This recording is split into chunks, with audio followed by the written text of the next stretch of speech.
নমস্কাৰ। প্ৰথমতে সমূহ এনকেটিভিসমূহ কৰ্মকৰ্তালৈ আৰু সমূহ অসমবাসী ৰাইজলৈ অসমীয়া নৱবৰ্ষ শুভেচ্ছা জ্ঞাপন কৰিছোঁ। আমি গোলাঘাট আঠখেলীয়াৰ পৰা 6জনীয়া গোটেৰে শিৱসাগৰলৈ ৰাতিপুৱা 3:30 বজাত চাইকেলেৰে যাত্ৰা আৰম্ভ কৰিছিলোঁ। এই যাত্ৰাৰ প্ৰধান উদ্দেশ্য হৈছে পৰিৱেশ সজাগতা।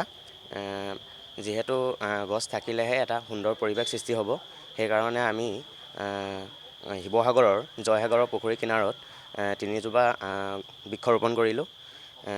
আৰু আমাৰ ক্লাবটোৰ নাম হৈছে গোলাঘাট চাইকেল ৰাইডাৰ GCR। এই আমাৰ যাত্ৰাটো কাইলৈ আৰু পৰহিলৈ কৰি থকা হ'ব।